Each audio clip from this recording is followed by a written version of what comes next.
It should be obvious that we cannot solve a crisis with the same methods that got us into it in the first place. This is a last chance saloon. Because if we don't really take the decisions that are vital now, it's going to be almost impossible to catch up. We will end the moratorium on extracting our huge reserves of shale, which could get gas flowing as soon as 6 months. We'll give way. If unprecedented changes are not made and made soon, there will be irreversible damage to the planet. Zero carbon. East Talk.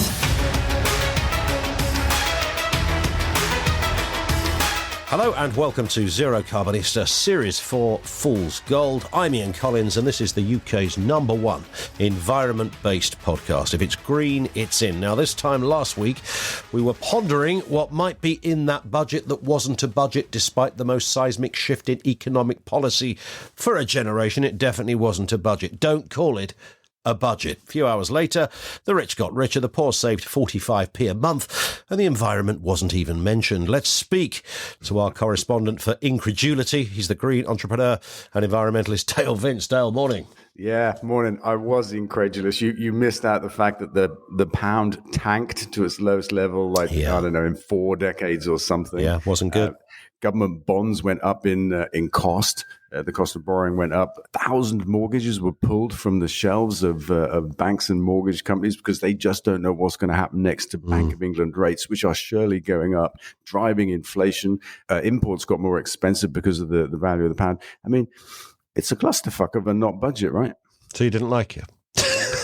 Well, actually, there was one incredible thing in the middle of it. God. The unbanning of onshore wind. Yes. Do you know, I actually thought I misheard that. Yeah, and you know what? It's even more than that, right? If they simply unbanned it, we'd be back to where we've always been, in a really difficult, very special planning environment. Wind has always suffered from that. Yeah. But they say that they're going to put it on a level playing field with other infrastructure projects. Yeah. If they do that, that would be the most incredible thing. It can't undo all of the other harm, but it's an amazing thing. And I think it's part of like a scattergun approach, as far as I can see it, which is say, where the hell can we get energy from? Like everywhere but solar, probably, because Liz Truss is not a fan of that. And so it's fracking, it's nuclear, it's even onshore wind, which so many Tories hate.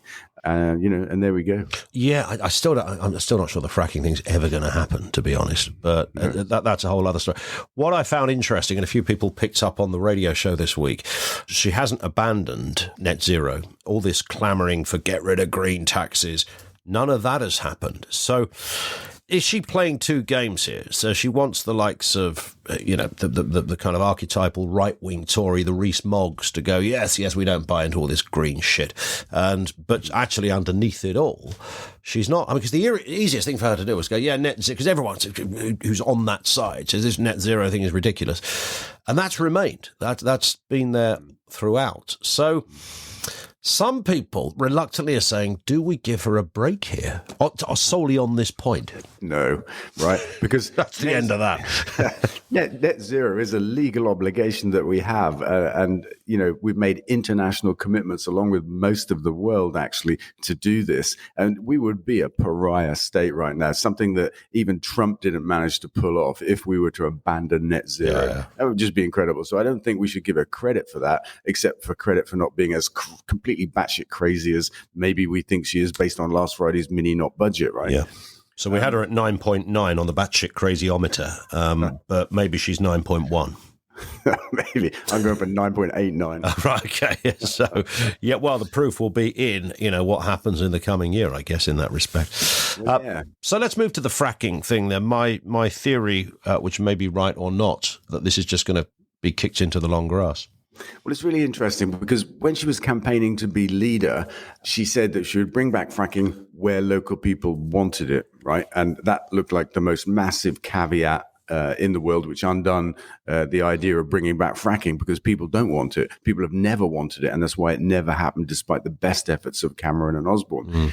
And she's still saying the same thing. And on Radio Lancashire yesterday, she was challenged about that. What does consent or support look like? She didn't know. The journalist actually said to her, I don't think you know. She didn't have an answer for that. So they're kind of wrestling with this. How do we make it happen, but maintain this position of only if local people want it, which they don't. So they immediately have that problem. Yeah. They've already broken another manifesto pledge by releasing the moratorium on fracking in the face of the scientific evidence. So their pledge was that they would only bring it back if the science said it was safe. The science that was published a few weeks ago, their own study, said the opposite. So that's a broken pledge. Yeah. But there's a whole array of bad news for frackers in the last few weeks. So in the summer, there was a report from the British Geographical Society, who did the original report that said we have 50 years of gas under our feet. In the summer, they came out and said, actually, it's 5 years of gas, right? That seriously undermines the case for doing fracking. Yeah, and that's once you've got there. Yeah, that's right, which might take 10 years. And then more recently, there was a study by some other people, I think University in Edinburgh, that said actually the ground underneath Preston, Britain's most advanced fracking site, the only place where it's ever been attempted, the ground underneath is seriously challenged. There's a fault line under there that's been misrepresented by Quadrilla. That's their words, right? I'm not adding to that. Quadrilla misrepresented that fault line. They're saying there are serious problems. We need 3D kind of examination of the ground under there. And the icing on this cake for me is they said, this is the best site in Britain, right? Other places where they want to frack are even more complicated. So this is the best scenario of the whole thing. I thought fair play to the Prime Ministers do this thing every year where they do the rounds of about half a dozen, 8 or whatever it is, local radio stations. Now, local radio stations are often associated with doing phone-ins about what's your favourite biscuit, and the like and that. And then suddenly a lot of these presenters, there's some absolutely top-notch presenters there, we're sitting there working out what there's going to be on their show. What are we doing tomorrow? Oh, you got the Prime Minister on. Really? We were going to do the Bring Back Spangles debate, and the Prime Minister is showing. So they were kind of in this strange place where they had 7 minutes to really sock it to the PM. And I think most did really well, to be honest. And the Lancashire one, of course, it's rich terrain in that region. It was absolutely right that he pushed her on that. And there were these curious gaps in her, gaps you could drive several double-decker buses through, as she paused and thought, hang on, let's have a look. I haven't had a written down note for this, so I don't really know what to say. So, and it just kind of exposed not even the fragility, the absolute bonkers nature of what they're trying to do. And that is, I think, pretend that fracking's coming back and it hasn't got a hope in hell.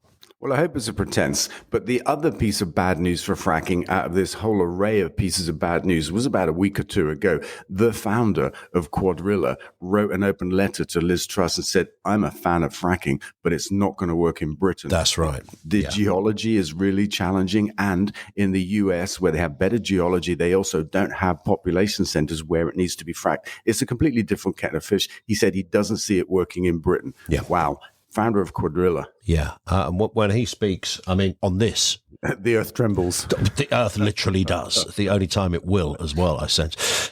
Question from Christian, and this kind of feeds into the last week. What do you make of Labour's new green energy policy idea? Is it pie in the sky or is it possible? This, of course, was Keir Starmer's big announcement at the Labour Party conference where he made great noise about what Labour will do. Publicly owned green energy company.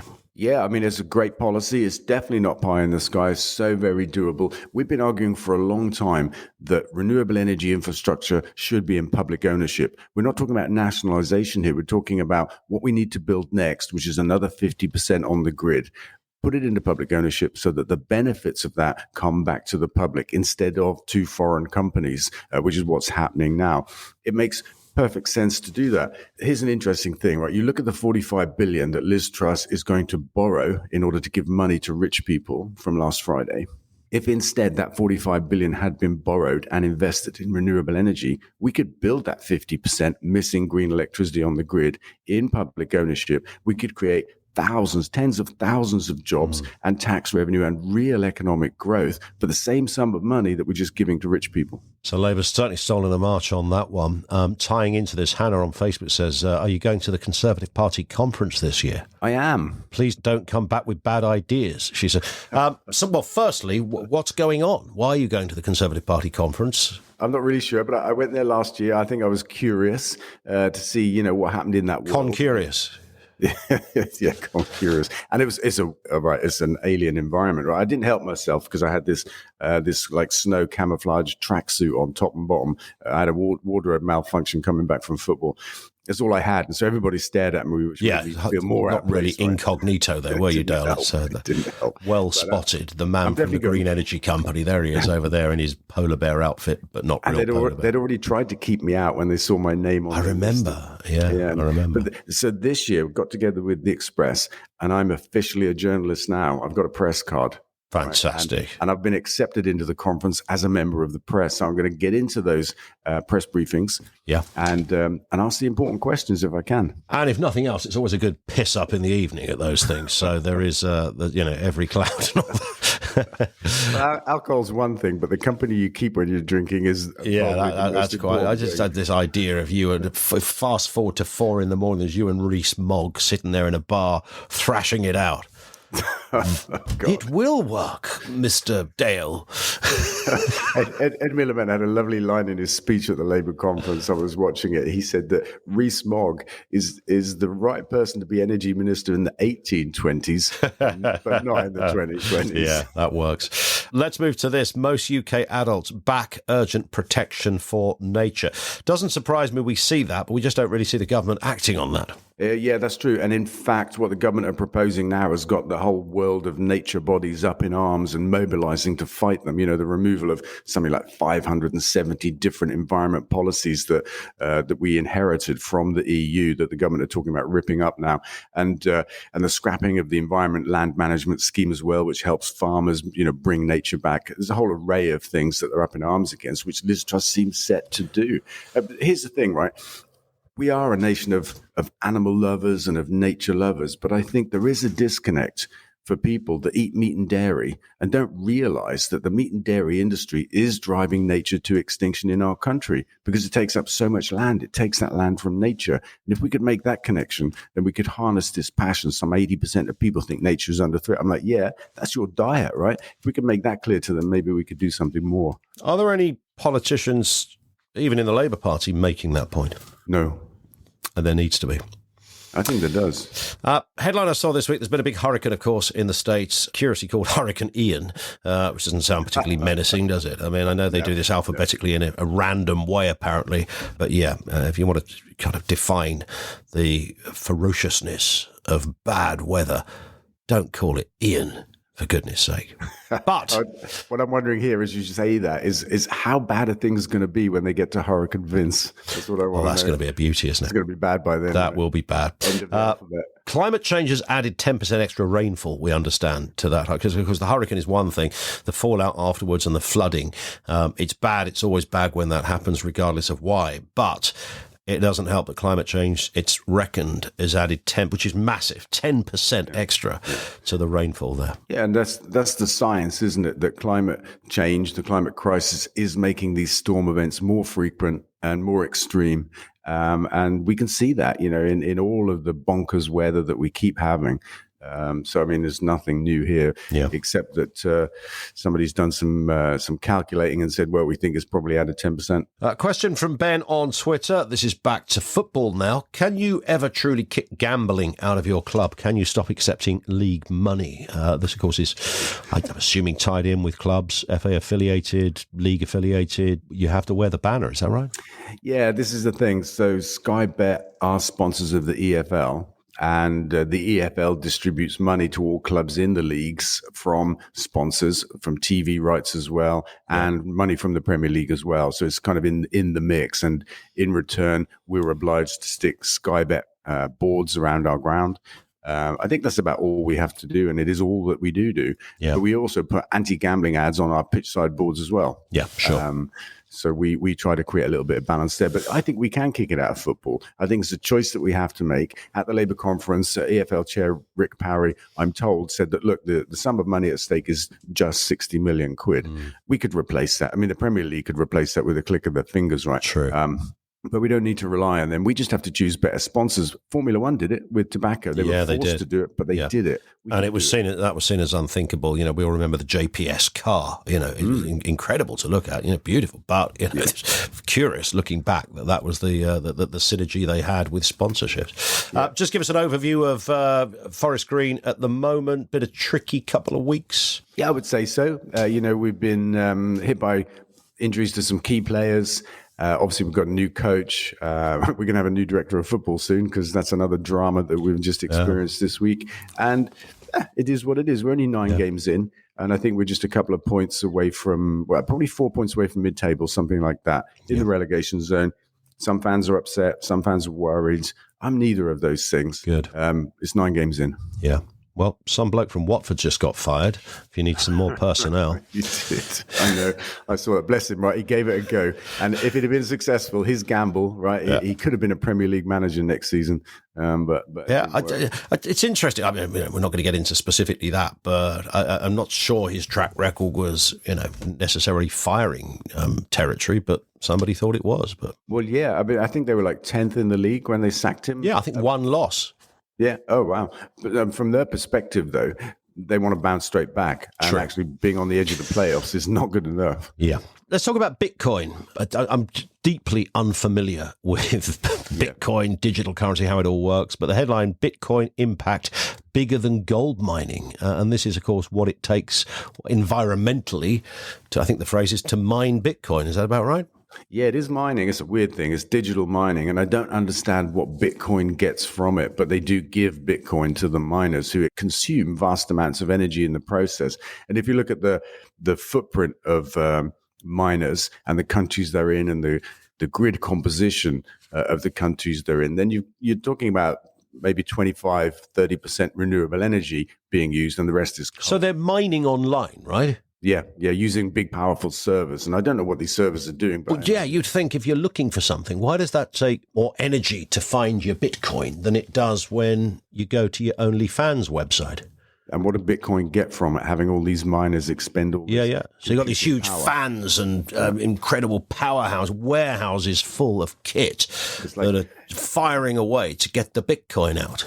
And if they're solving complex equations like, how to send Musk to Mars or something like that, then I'm all for it, Let's do that. This study was interesting because what they did was they compared the negative impact of a whole range of industries with their market cap, the value of their turnover in the market. And on that basis, of course, gold is really valuable. So even though it has a big impact in the mining of it, yeah, it had a ratio that was way lower than Bitcoin. Beef came out pretty bad, as you might imagine. But it was for me, it was a kind of a quirky statistical view of things. So but there it is. Can we just throw this story in as well? Because it comes on the back of everything from that mini budget and the like. Tony Juniper, a name that might not be familiar to everybody, but he is the chair of the Nature Watchdog.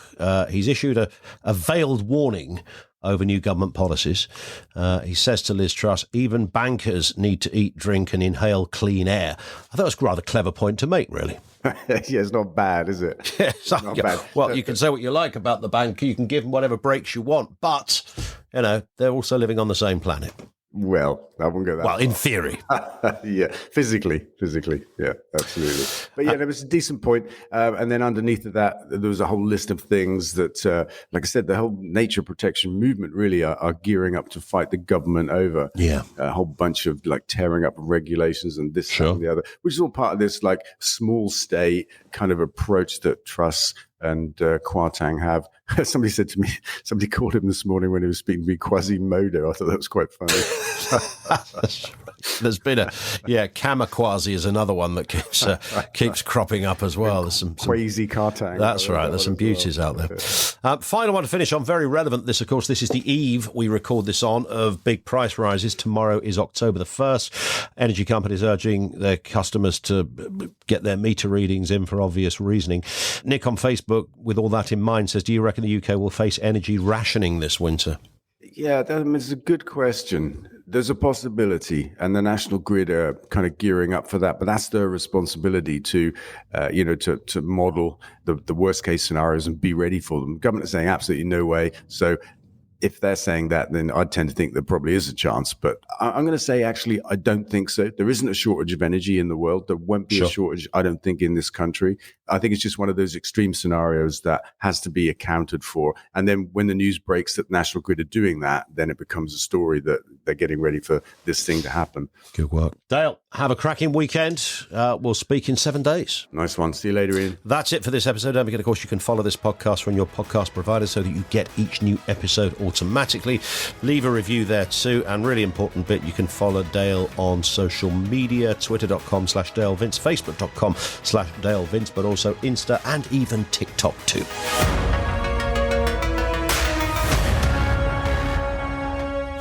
Zero carbon. East on.